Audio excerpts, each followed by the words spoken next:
guys, Kevin Shaw here, editor-in-chief of Mopar Connection Magazine. Wanted to do a quick tech video. We're getting the Brazen charger ready to do this year's, the 2022 Hot Rod Power Tour. It's always been kind of a bucket list item I've always wanted to do. The car is pretty much ready to go. We're just doing a few little things right now, so we're back in the garage. But while we're here, we're going to do a little bit of heat mitigation, a little bit of heat control in the engine compartment, and we've partnered together with the guys at Thermo Tec, and they've supplied us some really cool adhesive-backed aluminized heat shielding. This is their heat barrier that they use, and just like a big sticker, once you've laid it out, you can peel the back off and apply it to wherever you want. We had this VFN Fiberglass hood, and we customized it with a 68 Superstock Hemi hood scoop. We put down some padding here so that once we loosen up the hood, it's not going to hit the paint, it's not going to do anything too damaging to our car at all. Once we loosen up these two bolts, we're not going to take them all the way out, we're going to loosen them up and then slowly, one by one, start taking these off. So we're going to begin just by cracking them loose. And we can already feel the hood starting to relax. But we're gonna jump to the other side and then we're gonna go back and forth. Okay, so we've let one side down. It's just a little gently on the pad right there.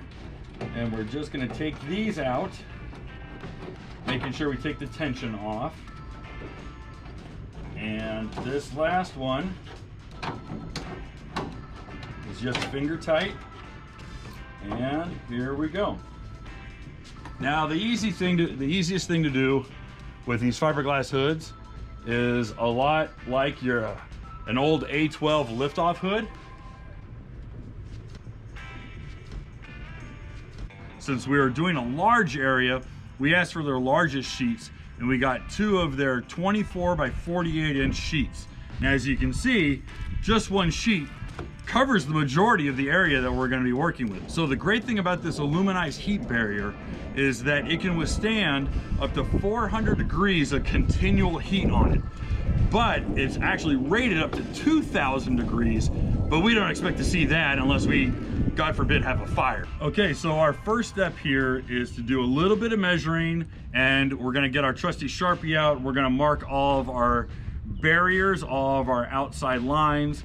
So right now we've already marked, we're lined up here against our front wall, and we're just going to line up to this line, and then we're going to follow the crease line right here all the way up the louver to right there. So now we know where we need to cut to follow our inside line. Now that we've marked our perimeter, we're actually going to cut on the outside just to give ourselves a little bit more extra slack in case we might have measured a little too closely. With our front piece all trimmed up, we're actually really happy with how it came out. We just need to trim up just a little bit here in the corners.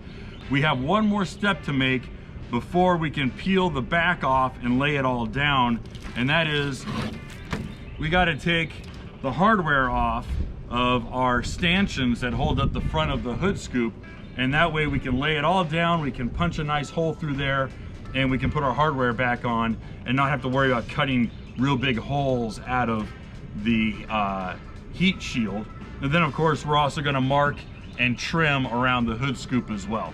Nice thing about the Thermo Tec is that it's really responsive to a little bit of pressure. So you can find out where all your crease lines are, and you lay down real nice, and that way you can find out where you need to cut. We're just going to prep the surface a little bit before adhesion, make sure we get all of the residual oils, any grease, just anything that might keep our Thermo Tec from really adhering nicely. Okay, so now that we have prepared and cleaned our fiberglass hood, we've wiped down the surface, we've also laid out all of our aluminized heat barrier, we've trimmed everything to fit, we've got all of our pieces ready to go. What we're gonna do next is we're actually gonna lay down a little bit of Thermo Tec's heavy duty adhesive spray. This way, even though the heat barrier has adhesive already on the back of it, we really want that strong bond. So we're gonna lay down a little bit of spray here on the fiberglass. We're gonna peel the covers back on the aluminized barrier, and we're gonna spray that too. But before we bond them together, we're gonna let it kick for about 1 or 2 minutes. All right, so we've laid out all of our aluminum barrier here on the back of my shop truck and peeled all the plastic backing off of it. And we've laid down a couple layers of spray adhesive. We've already done our hood, and the hood's been kicking for about 2 minutes now.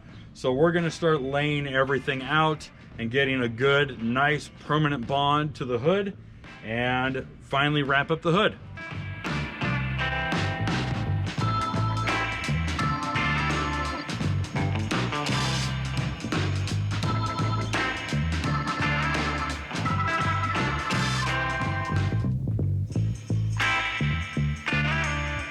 Okay, it only took a few minutes, but everything's adhered on. It's really nice. The great thing about the Thermo Tec heat shield is that it contours really, really well to all the different shapes and all the highs and lows that are in the hood.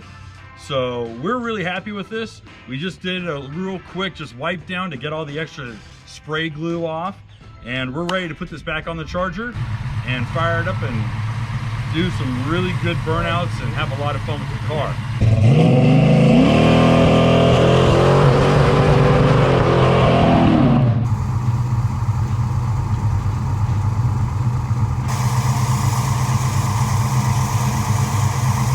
So if you guys enjoyed this video, please make sure to give it a like, give it a thumbs up, leave a comment at the bottom. And if you really want to help us out, share this video with your friends. We definitely want to get the word out. And thanks again for subscribing to Mopar Connection Magazine. We'll see you soon.